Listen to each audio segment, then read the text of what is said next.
નર્મદા જિલ્લાના એકતાનગર ખાતે વડાપ્રધાનના આત્મનિર્ભર યોજના પ્રોજેક્ટના ભાગરૂપે છેલ્લા ઘણા વર્ષથી સ્ટેચ્યુ ઓફ યુનિટી ખાતે એજન્સી હેઠળ કામ કરતી 16 મહિલાઓ સરકારની યોજના હેઠળ પોતાની રિક્ષા લાવીને આત્મનિર્ભર બની છે, જે બહેનો નાંદોદ વિધાનસભા સીટના ધારાસભ્ય ડોક્ટર દર્શના દેશમુખ, જિલ્લા પંચાયત સદસ્ય દિનેશ તડવી, તાલુકા નવનિયુક્ત પ્રમુખ અજય તડવી તથા તેઓની ટીમ દ્વારા શુભેચ્છા પાઠવવામાં આવી હતી।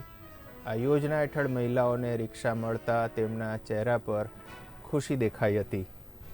આજ રોજ નર્મદા જિલ્લાના એકતાનગર સ્થિત એસઓયુ પરિસરમાં પિંક રિક્ષા ચલાવતી બહેનો જે પ્રાઇવેટ એજન્સી સાથે કામ કરતી હતી, એમાંથી આજે 11 જેટલી બહેનોએ પોતાના ઈ રિક્ષા વ્હીકલ પોતે જાતે ખરીદ કર્યા છે અને સાથે સાથે બીજી 5 બહેનોના આવતીકાલે આવવાના છે। આજે ઈ રિક્ષા ખરીદી કર્યાનો એમના મુખ પર જે આનંદ છે, ઉત્સાહ છે કે પોતે પોતાના પગ પર ઊભા થઈને ઘરનું, પરિવારનું કેવી રીતના એ આર્થિક રીતે સહયોગ કરી શકે, એ દિશામાં એમણે જે આ પગલું ઉપાડ્યું છે ખરેખર ખૂબ જ અભિનંદનને પાત્ર છે। મારી આ બહેનો ભલે ગામડામાંથી આવતા હોય પણ એમનામાં જે ઉત્સાહ છે, એમનામાં જે જજ્બો છે અને જે ઉત્સાહને લીધે કંઈક કરી બતાવવાની એમનામાં જે ભાવના છે અને એ લક્ષ્ય નિર્ધારિત કરીને નીકળેલી આ બહેનો આજે પોતાના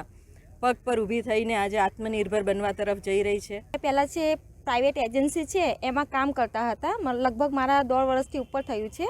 હવે અમે પોતાનું જે પ્રાઇવેટ વ્હીકલ છે, ઇલેક્ટ્રોનિક ઈ રિક્ષા છે પિંક કલરની, એ અમે પોતાની લીધી છે। હવે અમને બહુ ગર્વ થાય છે અમારા ઉપર કે અમે પોતાનું અત્યાર સુધી અમે પ્રાઇવેટમાં એજન્સીમાં કામ કરતા હતા, પણ હવે પોતાનું અમે પ્રાઇવેટ વ્હીકલ ખરીદ્યું પણ અમે પોતાના પગ પર ઉપર નિર્ભર થયા છે, એટલા માટે અમને બહુ ખુશી મહેસૂસ થાય છે। એજન્સી તો એજન્સી અને આ પોતાનું એ પોતાનું એવું છે।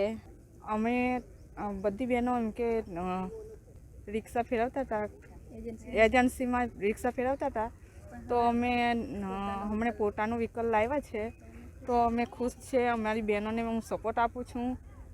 મારા કરતાં નાની છે છોકરીઓ, એ બી બહુ ખુશ છે ને બહુ પહેલાં બહુ ડરતા હતા એ લોકોથી, કે હવે નહીં ડરે ને